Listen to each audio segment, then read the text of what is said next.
Tukae.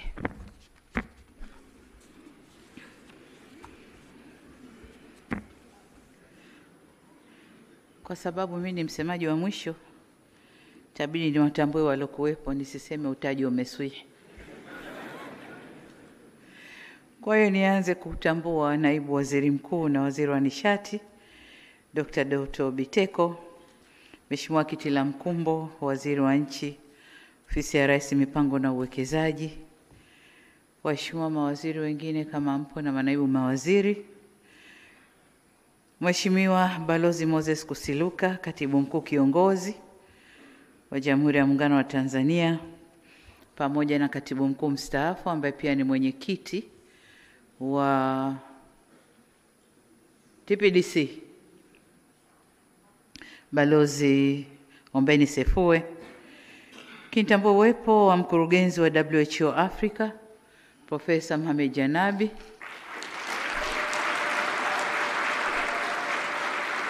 hongera sana, hongera sana. Nadhani safari yako hii ni kuja kutuaga na tunakutakia kazi njema. Asante sana. Mheshimiwa mwanasheria mkuu wa serikali Hamza Johari, tambua uwepo wa gavana wa Benki Kuu ya Tanzania ambaye amepata zawadi nono, na funzo nililopata ni kwamba ukiwa mtendaji mkuu mwenyewe na mwenyekiti mwenyewe mambo yanakuwa mazuri zaidi. Sasa hiyo inafikirisha. Kinitambue uwepo wa wakuu wa taasisi wote mlioko hapa. Mheshimiwa mkuu wa mkoa Albert Chalamila, mkoa huu wa Dar es Salaam, waheshimiwa makatibu wakuu na manaibu makatibu wakuu mliopo nasi hapa, tambua uwepo wa katibu mkuu KIDA, lakini PSC, hazina na makatibu wakuu na manaibu wote mlioko hapa. Tambua uwepo wa mheshimiwa mwenyekiti wa kamati ya kudumu bunge ya uwekezaji na mitaji ya umma, Agostino Vuma. Mheshimiwa, tunatambua uwepo wako. Profesa Ole Sante Ole Gabriel, mtendaji mkuu wa mahakama lakini mwakilishi wa jaji mkuu hapa.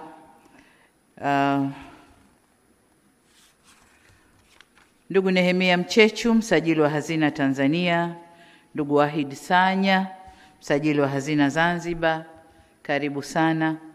Wakuu wa vyombo vya ulinzi na usalama mliopo nasi hapa, wenye viti wa bodi na wakurugenzi wa taasisi, mashirika ya umma na wakala wa serikali mliopo nasi hapa, watendaji wakuu wa taasisi, mashirika ya umma na wakala wa serikali mliopo nasi kutoka pande zote mbili, SMZ na SMT.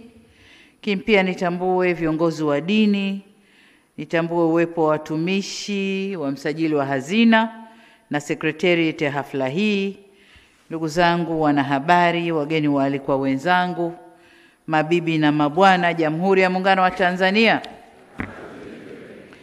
Ndugu zangu, baada nami kuongeza sauti kwenye kumshukuru Mungu, niseme kwamba tumekuja hapa katika tukio hili adhimu, siku ya gawio 2025, ili kupokea gawio la michango kutoka kwa mashirika na taasisi za umma na makampuni ambao serikali ina umiliki wa hisa chache.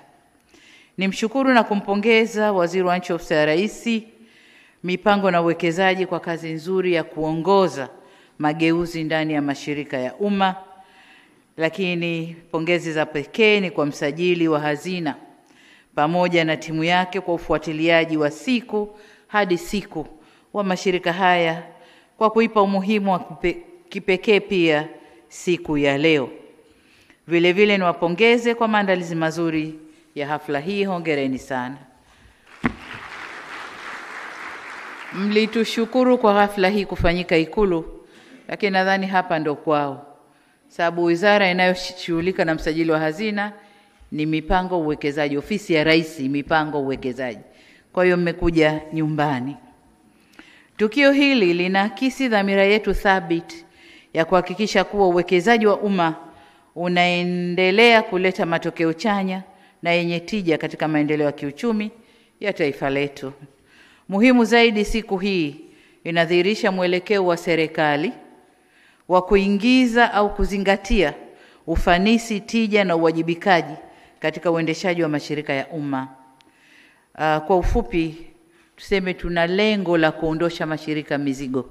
Tunataka mashirika yote yachangamke, yazalishe na walete returns serikalini kama walivyowekezwa wenyewe. Na hicho ndio kilio changu kikubwa toka mmenipa dhamana hii, kwamba mashirika ya umma kwa muda mrefu yamekuwa yakila kutoka serikalini lakini yenyewe hayarejeshi. Kwa hiyo tumeanza safari vizuri. Tumeanza vizuri na wapongeza wote ambao mmeweza kuchangia. Na hiyo ndio sababu mwaka jana katika hafla kama hii niliridhia ombi la msajili wa hazina la kuwa na siku maalum ya kutoa gawio kila mwaka ambayo imeita siku ya gawio, na kukubali kwamba mimi mwenyewe ndio nitapokea gawio kutoka kwenye mashirika. Pamoja na kuhamasisha mashirika kufanya vizuri zaidi, siku hii pia inatoa fursa kwa wananchi kuona namna mashirika yetu mbalimbali yanavyowajibika kwao. Kwa sababu mkileta serikalini mnarudisha kwa wananchi, kwa wanaona jinsi mnavyowajibika. Hivyo niwapongeze kwa kubuni wazo hili na niwasisitize kuendeleza utamaduni huu. Ndugu viongozi, wenye viti wa bodi na wakuu wa taasisi na mashirika ya umma, kauli mbiu ya siku hii ya gawio ni mageuzi ya mashirika ya umma na wajibu wake kuchangia maendeleo ya Tanzania. Kauli mbiu hii inaweka bayana maono mapana ya serikali na matarajio ya Tanzania kuhusu nafasi ya mashirika na taasisi za umma katika kuharakisha maendeleo nchini. Leo hii tumepokea trilioni 1. Hii ni pesa kubwa. Inakwenda kutufaa kwenye mambo kadhaa. Lakini pia imepunguza ule utegemezi tulikuwa nao kule nyuma.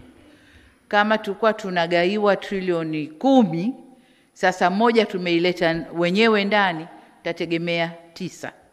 Kwa hiyo tukienda hivyo kila mwaka tunapunguza lile wanasema mapungufu ya utegemezi na tunaelekea kwenye kujitegemea. Na hivi ndivyo mashirika yetu yanatakiwa kufanya kazi. Lengo kubwa ni kuhakikisha mashirika yanaweza kujitegemea kiuendeshaji na yanaongeza mchango wake kwenye uchumi kwa ujumla. Katika kufikia azma hiyo, serikali imechukua hatua mbalimbali kutekeleza mageuzi kwenye mashirika na taasisi za umma. Kwa upande mmoja, hatua hizo zimeanza kuongeza kiwango cha kujitegemea na kupunguza utegemezi wa taasisi za umma kwa serikali, lakini utegemezi wa serikali kwa mashirika mengine ya fedha. Nimejulishwa kuwa katika kipindi hiki tayari, kama tulivyosikia wote hapa, STAMICO, TPDC zimejitoa kabisa katika kutegemea ruzuku ya serikali na wanajitegemea wenyewe kwa mishahara na fedha za uendeshaji. Watakuja serikalini inapokuja kwenye mambo makubwa ya miradi ya maendeleo, lakini kama shirika kujiendesha yatakuwa yanajiendesha yenyewe. Hongereni sana.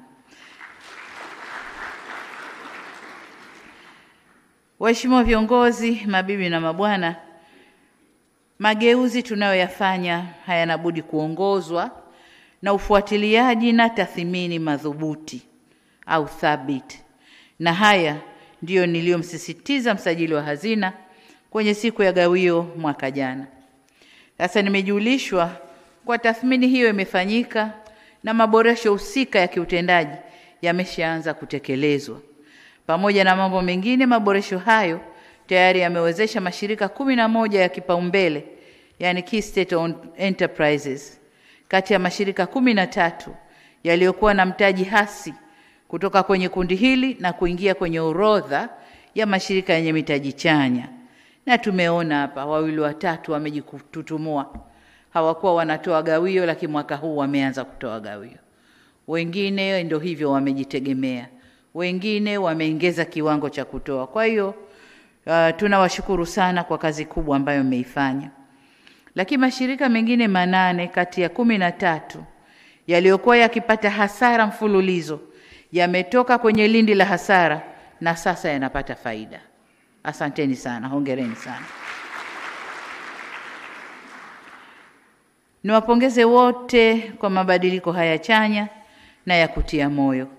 Aidha, msajili wa hazina nikutake uendelee kufanya tathmini na kuchukua hatua madhubuti zaidi, kwani ninaamini bado mashirika haya yanaweza kufanya vizuri zaidi. Katika muktadha wa mageuzi haya, pamoja na kuwajengea uwezo zaidi watendaji wakuu wapya, msajili wa hazina kanifahamisha pia kwa kazi ya kuandaa dashboard. Nilikwenda kwenye tukio moja, dashboard imetoholewa Kiswahili, inaitwa dashboard. Kwa hiyo kazi ya kuandaa dashboard ya mashirika ya taasisi za umma imekamilika. Hatua hii inamaanisha usimamizi wa taasisi sasa unaenda kuwa wa kiwango cha juu. Kila kitu kitaonekana kwenye mtandao. Kila kitu kitakuwa displayed na wote tutapata fursa ya kuingia na kuona nani anafanya vizuri, nani anakuwa, nani anarudi chini na kwa nini pia, ili tupate kuwasaidia wakae vizuri. Lakini vile vile itapunguza muda wa ufuatiliaji. Amesema vizuri hapa msajili wa hazina kwamba mwaka jana watu wake wote walikuwa kwenye safari kutafuta hizo taarifa, lakini mwaka huu wametumia tu hilo dashboard lao na kupata taarifa zote na kufanya maamuzi. Lakini vile vile itarahisisha kufanyika kwa maamuzi mbalimbali ya kiutendaji na kimkakati katika ngazi zote. Kwa ujumla, uwekezaji uliofanywa na serikali kwenye mashirika ya umma ni mkubwa, hivyo ufuatiliaji nao hauna budi kuakisi ukubwa huo. Hasa msajili wa hazina, hongereni sana kwa hatua hii. Haya ndio mageuzi tunayoyataka. Hongera sana. Kwa upande mwingine, pamoja na hatua hizo, mageuzi tunayoyafanya yatahusisha pia mabadiliko ya kisheria. Waziri wa Mipango na Uwekezaji endelea kusimamia mchakato wa kutungwa kwa sheria mpya ya uwekezaji wa umma. Hatua hii nayo itakapokamilika itaimarisha usimamizi wa rasilimali zilizowekezwa kwenye mashirika ya umma. Ndugu zangu, shauku yangu na ya Tanzania kwa ujumla ni kuona mashirika ya Tanzania au mashirika ya umma na taasisi za umma zinawajibika kwa kuleta faida na tija iliyokusudiwa kwa maendeleo ya nchi yetu.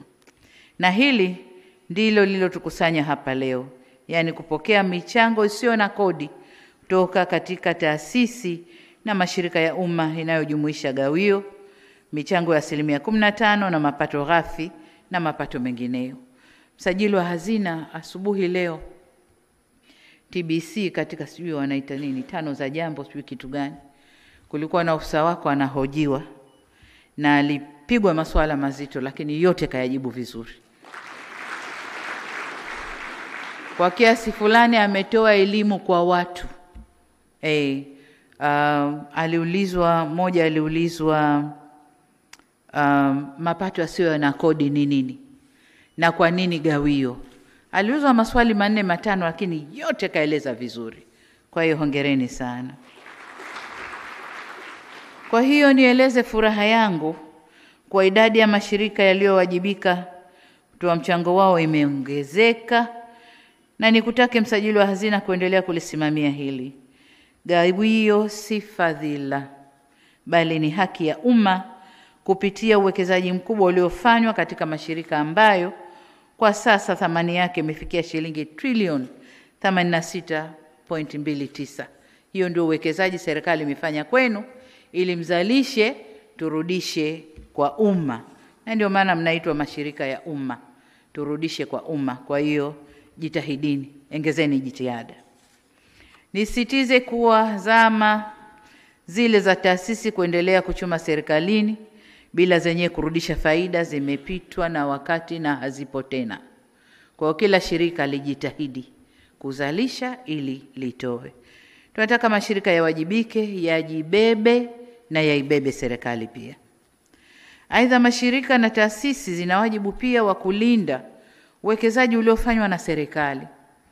Serikali inawekeza kwa malengo. Tusimamie na kuhakikisha malengo hayo yanatimia. Kwa mfano, taasisi zinazotoa huduma ya maji na umeme wana wajibu mkubwa wa kusimamia miundombinu ili tusipoteze rasilimali katikati. Mashirika ya maji kwa mfano, tusiposimamia vizuri, mabomba yakipotea, maji yakipotea, tunapoteza fedha nyingi sana. Umeme vile vile, wasiposimama imara TANESCO, mkazuia wizi wa umeme, mkazuia kupotea kwa umeme, kazi hii tunayofanya, uwekezaji mkubwa tunaofanya kwenye bwawa na maeneo mengine unakuwa hauleti faida sana kwa serikali. Kwa hiyo mjitahidi kudhibiti na kuhakikisha miundombinu yote kwa wakati wote iko salama na iko vizuri na inatoa huduma inayotakiwa. Nimetumia sekta hizi mbili kama mfano tu, ila hoja ya msingi ni kuwa mashirika na taasisi zote zina wajibu wa kuongeza nguvu kulinda uwekezaji unaofanywa na serikali kwenye mashirika hayo kwa kuboresha miundombinu na kupunguza upotevu.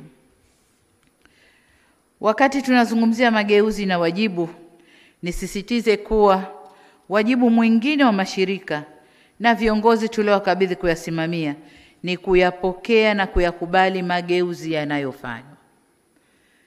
Mageuzi si jambo dogo. Mabadiliko yanapokewa kwa njia tofauti. Wakati tulipoanza safari hii, hamkuwa na fikra chanya za kupokea mageuzi. Na hiyo ni kutokana na sababu nyingi. Labda je, nitakuwepo? Itakuwaje? Mamlaka yangu yatakuwaje? Shirika litakuwaje? Nitafutwa, nitakuwepo? Nikichanganywa na mwingine itakuwaje? Lakini tumekwenda na hiyo safari miaka 2-3 sasa, na matokeo yake ndio haya tunayoyaona. Niwaombe sana wasimamizi wa shirika na wenye viti, tupokee kwa njia nzuri, tuwe na muono wa mabadiliko na mageuzi ili tuweze kufanya vizuri zaidi kwa faida ya taifa letu. Niwaombe sana. Ndugu viongozi, wenye viti wa bodi na wakuu wa taasisi na mashirika ya umma, kwenye siku ya gawio mwaka jana nilipokea kiasi cha shilingi bilioni 611 kama gawio na michango kutoka taasisi na mashirika ya umma. Wakati ule mwaka wa fedha ulikuwa haujaisha kama alivyosema msajili, lakini makusanyo yaliendelea hadi tarehe 30 Juni mwaka jana, ambapo hadi tarehe hiyo kiasi kilichokusanywa na ofisi ya msajili kilifikia shilingi bilioni 767. Sasa leo nimepokea gawio la jumla ya shilingi trilioni 1 na bilioni 28. Hii ni ongezeko la shilingi bilioni 261 na makusanyo yote ya mwaka uliopita 2023-2024. Na kama ilivyokuwa mwaka jana, makusanyo bado yanaendelea hadi kufika tarehe 30 mwezi huu. Nina imani kiasi hiki kitaongezeka kidogo, sababu mlioko hapa ambao bado hamjachangia mtakwenda kuangalia vipi muweze kuchangia. Wito wangu kwenu si kwenda kukamua mashirika mradi uonekane umechangia. Changieni kama sheria inavyosema. Changieni kwa faida mlioitengeneza. Usione aibu hata ukichangia bilioni 1, bilioni 2. Changia kwa faida ulioitengeneza, na siku hii hapa unavyoona wenzao wanachangia, ikupe msisimko, ikupe challenge kwamba na wewe uende ukaongeze gawio lako ili nawe usomeke hapa. Kwa hiyo niwaombe sana, kafanyeni hivyo kwa faida ya taifa letu. Natarajia kutakuwa na ongezeko zaidi pengine mwakani. Kwa wale ambao wamechangia vizuri leo, nilikuwa nawaomba hapa mwakani iwe hivyo. Anasema ndio. Nimemwambia mtu wa nyumba mwakani 10 bilioni, akasema msajili kesha niambia. Kwa hiyo msajili endelea kuhamasisha wazalishe na tuwajengee conditions wazalishe ili tuweze kukusanya zaidi. Ukimkamua ng'ombe hana kiwele, hakikujaa, hawezi kupa maziwa mengi. Lakini tukiwasaidia kiwele kikijaa, watatoa kikubwa zaidi. Kwa hiyo twende tuwasaidie ili watoe kikubwa zaidi. Ninatambua kuwa zipo taasisi ambazo zimeendelea kufanya vizuri mwaka hadi mwaka, na tumezitambua hapa. Aidha, zipo taasisi ambazo mwaka jana hazikuwepo kwenye orodha ya wachangiaji bora, lakini mwaka huu zimepanda na kufikia hatua hiyo. Vile vile kuna taasisi ambazo mwaka jana ziliibuka kidedea na mwaka huu zimeweza kuongeza gawio zaidi. Hii ni ishara kwamba taasisi zimehamasika na kuchukua hatua thabiti na za makusudi za kuboresha utendaji ili kupata matokeo bora zaidi, na matunda ya jitihada hizo tumeyaona hapa leo. Napongeza wale wote ambao umechukua nafasi za juu zaidi ya zile mlizokuwepo mwaka jana. Wale wote ambao mmechangia zaidi mwaka huu kuliko mwaka jana, na wale ambao mwaka jana hawakuchangia ila mwaka huu wamo kwenye orodha ya kuchangia. Hongereni sana. Ni matumaini yangu kuwa hamtarudi nyuma. Safari itaendelea na mtafuta wenzenu ambao.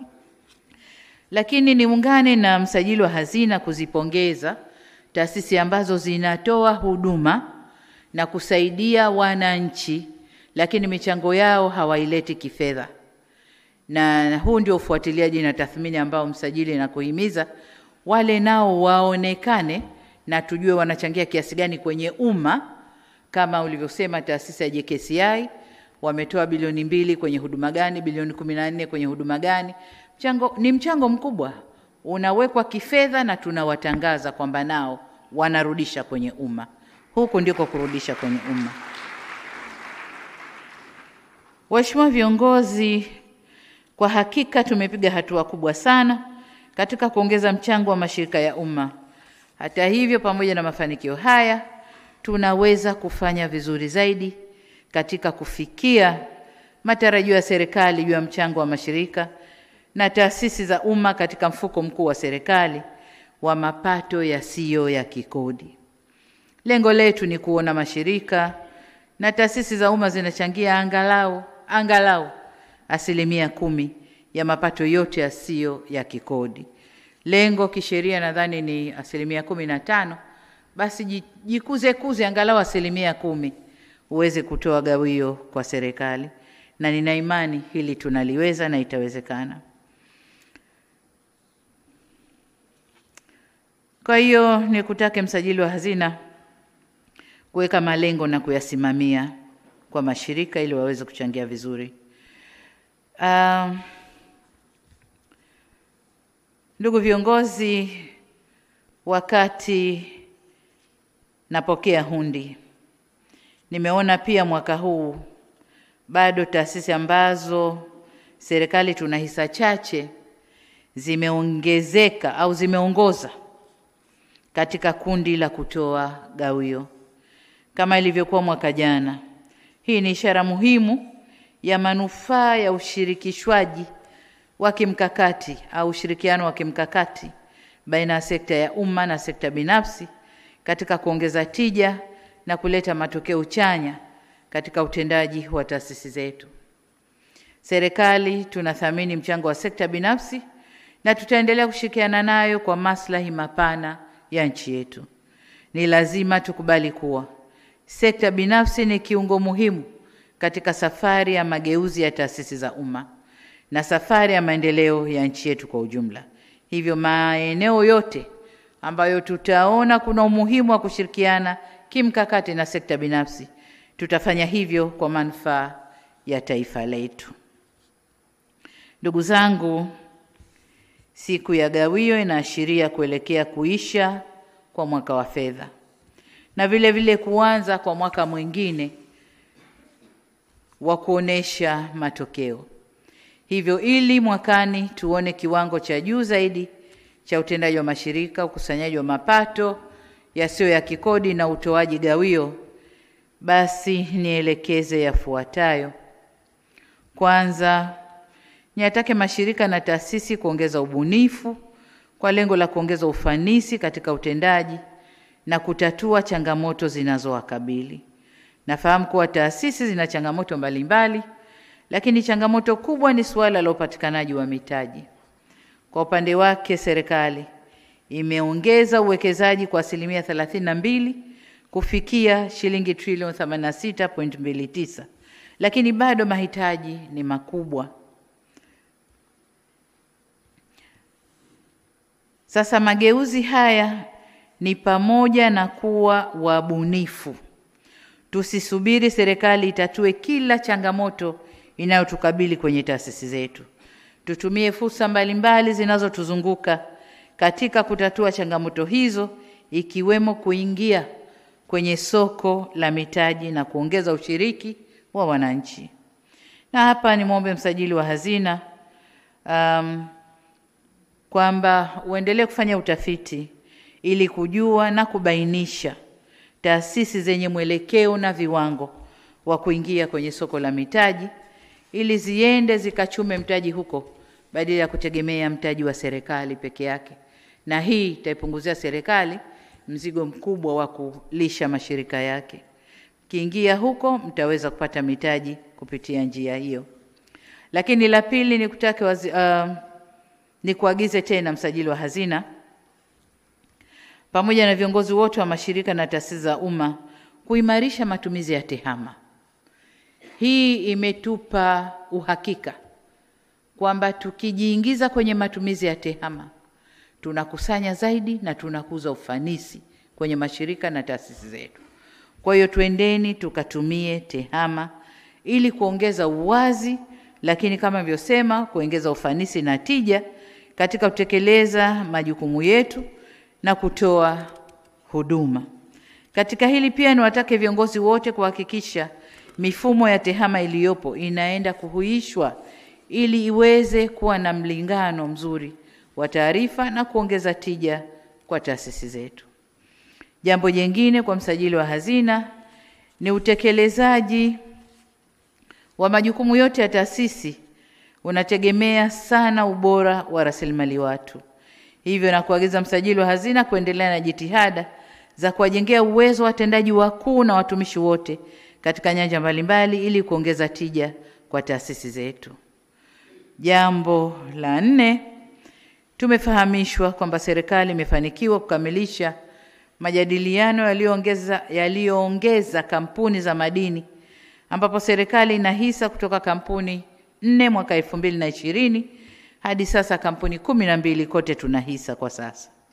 Ni hatua muhimu katika kuhakikisha Watanzania wanafaidika zaidi na rasilimali madini ambayo iko nchini kwetu. Hivyo basi, ikiwemo kampuni ya Twiga ambayo imefanya vizuri leo. Hivyo nikutake msajili wa hazina kusimamia ukamilishwaji wa majadiliano ya mikataba na kampuni nyingine zote za madini ili umma ufaidike zaidi na sekta hii. Jambo la 5 ni maagizo kwa Waziri wa Mipango na Uwekezaji kwamba uendelee kusimamia ukamilishwaji wa sheria kama nilivyosema ya uwekezaji wa umma ili kuhakikisha kuwa azma iliyokusudiwa ya kuimarisha usimamizi na uwekezaji wa serikali na kuwa na mfuko wa uwekezaji inafikiwa vizuri. Kwa jina lolote mtakaloita, sovereignty fund, sijui mfuko wa uwekezaji, jina lolote ambalo halitaleta utata kisheria ndani ya nchi yetu. Sababu najua kipengee kimoja kinachochelewesha hii sheria ni huo mfuko. Lakini pia mamlaka msajili wa hazina, kwa fateni sheria, angalieni jinsi mnavyoweza kuiweka vizuri ili sheria iende bungeni ipite na tuanzishe huo mfuko wa uwekezaji. Ndugu viongozi, nimalizie kwa kusema kuwa kote duniani mashirika ya umma yamekuwa nguzo muhimu katika kuchochea maendeleo, na katika baadhi ya nchi ndio yanayotoa mchango mkubwa zaidi kwenye pato la taifa. Gawio tunalolipokea leo au tulilolipokea leo ni kielelezo cha juhudi, uwajibikaji na uadilifu wetu katika kusimamia rasilimali za umma, na ni mrejesho kwa mageuzi na maboresho ambayo tumeanza kuyafanyia kazi kwenye mashirika yetu ya umma yanaleta matokeo. Lakini jinsi tunavyopandisha gawio kutoka kwenye mashirika, ndivyo jinsi ulimwengu utatuheshimu. Kwamba tumejua mapungufu yetu, tumerekebisha, na sasa tunaanza kujitegemea ndani. Na ile mkono wa ngaie utakuwa unarudi kidogo kidogo. Mfano mzuri ni kwa TPA, ambapo baada ya kuwezeshwa na kuifanya bandari moja tu ya Dar es Salaam, nadhani na Tanga sasa hivi kuwa zinafanya kazi vizuri, wameweza kushift mzigo mkubwa wa gharama kwa wale private sector tuliowaweka pale. Hawa sasa hawajibiki kununua mitambo ya kushushia wala nini. Ni operation, administration, na kuhakikisha huduma zinazohitajika na yale mashirika yaliyoko pale, wale wageni, zinapatikana. Lakini jengine, kwa sababu wameondosha mzigo wa cost ya kuendeleza bandari, wao sasa ya kununua vitu vya kuipa hadhi bandari, wao sasa watajielekeza kwenye kuweka miundombinu ya kuongeza bandari yetu, ili wawekezaji zaidi waingie, mizigo zaidi ije, na mambo kama hayo. Kwa hiyo tunapoboresha, mkikusanya zaidi, mashirika yanajijenga, lakini na serikali inapata zaidi. Kwa hiyo hilo ndio lengo hasa kubwa ambalo serikali tumejipangia kuelekea. Hivyo basi tuendelee kutimiza wajibu wetu wa kusimamia vyema utendaji wa taasisi tunazoziongoza, ili wananchi waone faida ya uwekezaji kwenye mashirika, na tuongeze mchango wetu kwenye pato la taifa kwa ujumla. Mageuzi haya ni hatua. Tulipo leo siko tulikotoka kwa kiasi kikubwa sana. Miaka mitatu hii tuliosema tunashughulika vilivyo na mashirika ya umma, mlioko kwenye mashirika mnajua mmepiga hatua kubwa sana. Mageuzi yamewapa sura nyingine. Angalau sasa mwanga unaonekana kwa yale mashirika ambayo yamebadilika kabisa, lakini ambayo yamo kwenye safari ya kubadilika. Yote kwa aina fulani, tulipo leo sipo tulipokuwa juzi na jana. Tumebadilika. Lengo letu ni kuyafanya mashirika yakope kwa uwezo wao wa kifedha, wakope kwa financial statement zao, ili tupunguze mzigo wa mkopo kwa hazina, tupunguze mzigo wa deni la taifa. Mashirika kama TPDC, TPA wanaweza sasa kukopa kwa kutumia financial status zao, na mkopo ukawa wa kwao na sio deni la taifa, na wakafanya maendeleo makubwa tu ndani ya nchi. Huko ndiko tunakoelekea. Kwa yale mashirika sijui TASA nani, simameni, jijengeni, muweze kukopa. Na wakiona unafanya, nakumbuka mwaka juzi tuliomba mkopo World Bank kwa ajili ya bandari, kuendeleza bandari zetu. Wakaja na hoja chungu mzima kwa nini hatuwezi kukopeshwa kwa ajili ya kuendeleza bandari zetu. Lakini walivyoona maendeleo ya bandari, na walivyoona bandari inavyokusanya fedha, wamekuja wenyewe wanasema tuko tayari kuwakopesha milioni 500 dola hizi hapa zipo, tunataka kuwakopesha. Mbosa kaja mbio kwangu, mama, nikamwambia tulia kwanza, usiharakishe. Hawa wameshaona kitu hapo. Kaa nao, zungumza nao, ujue wana kitu gani haswa. Wasione kwamba tunaendelea sasa wenyewe 500 ikaje katutokea puani. Nikamwambia una pesa ya kutosha kufanya development, anza mwenyewe. Ukikwama tutaangalia, je, tunakwenda huko au tunakwenda wapi? Na hiyo ndio fahari ya nchi. Hiyo ndio fahari ya nchi. Kwa mambo ni hayo. Wakikuona unafanya vizuri wenyewe wanakuja. Lakini wakikuona unasuasua huku, watakuwekea macondition na masababu chungu mzima kwa nini wasikupe mtaji. Na ndio maana nikasema jitahidini kuingia soko la mtaji. Kule wananchi wenyewe watachangia. Utapata fedha za kuendeleza mashirika yenu, na na mtapata kuwarudishia wananchi fedha yao. Kwa hiyo ndio fahari tunayoitaka ya mashirika yetu, kupunguza deni la taifa, na mashirika wakope kwa balance sheet zao wenyewe na sio kupitia kwa PST. Na PST saa nyingine baada ya rangi hiyo alionayo anakuwa wa pinki. Unampelekea mahitaji, anakuambia naomba kukuona. Ukisikia naomba kukuona, anakuletea listi kwa mwezi huu na madeni ya nje ya kulipa haya. Kuna certificate zimemachua hizi. Kuna madeni ya default tulizozifanya za mahakamani. Sijui kuna nini, mishahara na nini nimeshatoa, zimebakia hizi. Sasa hili uliloniletea hili. Kwa hiyo tukimpunguzia ile tuna madeni ya nje haya, tuna nini haya, itamsaidia kukaa vizuri zaidi. Sasa ndugu zangu, Mheshimiwa Naibu Waziri Mkuu amesema siku ya maokoto sio siku ya kusema sana. Lakini mimi nimesema sana kwa faraja na furaha nilionayo.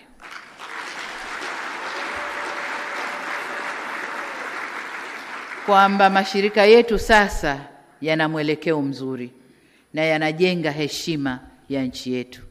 Hongereni sana. Baada ya kusema hayo, nikushukuru sana waziri na msajili wa hazina na watu wenu wote mnaofanya hii kazi. Niwashukuru mashirika kwa kazi nzuri mnayoifanya, mageuzi mnayoleta, michango mliotoa, gawio mliotoa, na washukuru sana. Na niseme kazi iendelee, na kazi na utu, tusonge mbele. Jamhuri ya Muungano wa Tanzania. Asanteni sana. Asante sana Mheshimiwa Rais wa Jamhuri ya Muungano wa Tanzania.